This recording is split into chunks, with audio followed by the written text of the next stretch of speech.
years, I thought I had a lot of really great ideas for weddings. So much so that I talk to my clients about it like the first thing. As soon as I get a chance to meet with somebody, or they're thinking about hiring me, or even if I'm talking about meeting me on a phone call and hey, we'll just meet at a coffee shop, the first thing that spews out of my mouth are all the ideas or the cool things that I've done at wedding receptions. And guess what? Nobody really thought they were as cool ideas as I thought they were. And I don't know if you've run into this before, especially since the DJ conferences that have been going on for the last 25 years. And you come back from DJ conferences, or you read things in magazines, or you see another performer try a thing and you got this cool idea that you've tried, and hey, I got this idea. You know, this is what's going to set me aside, is I got this cool idea. I can't wait to tell this person in front of me, because they're going to hear how cool it is and see how original I am, and they're going to want to hire me right away. Well, the problem with that is people don't really want to hire you for that. Most people don't even want to hire a DJ. They think they have to hire a DJ because they can't afford to get Bruce Springsteen come to their wedding.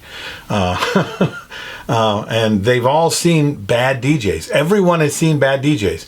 Trust me, the reason that they're asking you to do it for less, or they roll their eyes at, oh my God, you're a DJ, oh, isn't that too bad? It's because they've seen DJs, and they've seen mostly bad DJs. If you're not a bad DJ, how do you convince them of that?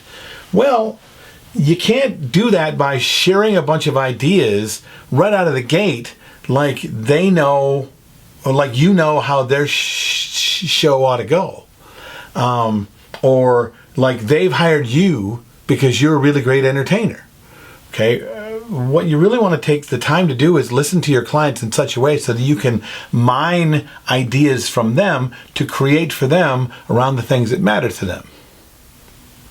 You know, it might sound a little strange, but because we've all been taught a certain way. It's like, hey man, this is who I am, and let me pitch you on how great I am and all the cool ideas I have. Well, but you don't do that until you've got to know them a little bit. In fact, a lot.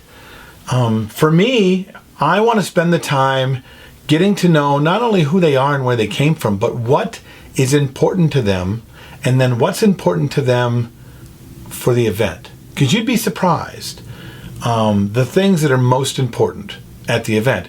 The first thing out of their mouth is going to be, well, we want really great music. Why are they going to say that to you? Because you're a DJ. Okay? But duh, of course they want really great music. What's important to them, and really important? The thing that's going to make them really be moved. The thing that they're hoping for that they don't think they can have. The part of the evening that they're doing this for. Are they doing it for their parents, and why? Are they doing it for their grandparents, and what's that about? Okay? And what's really important to them about their life? What do they really want to share, and why is that important?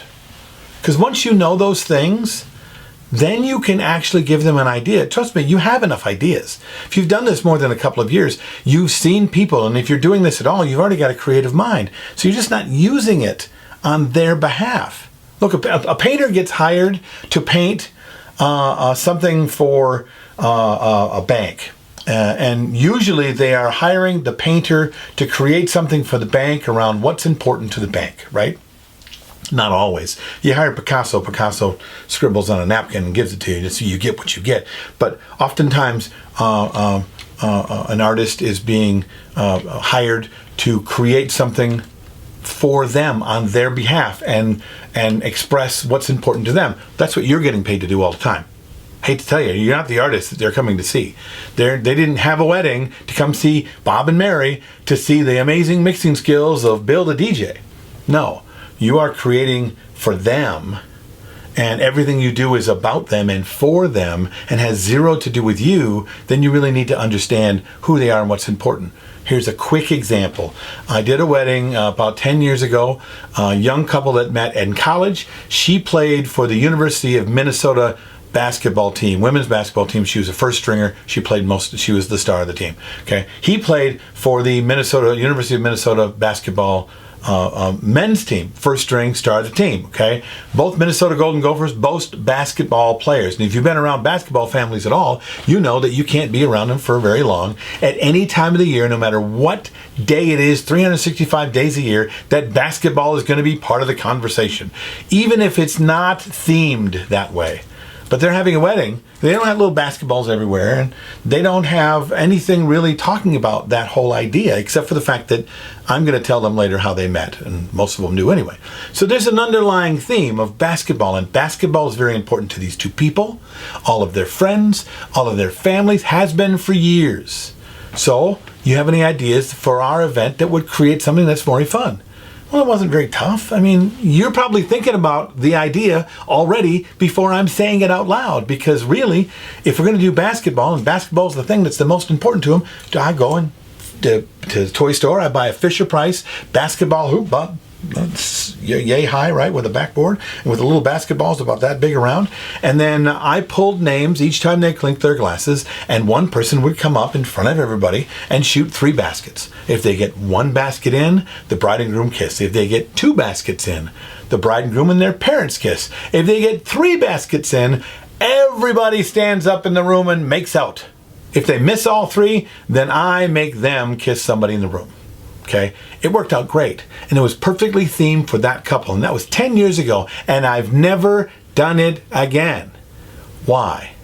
Because it was designed for them. It was a creative idea for them. If I come up with another couple that has that same sort of interest in basketball, more than likely I'll bring that up. But the idea was built out of who they are, and because you're already a creative person.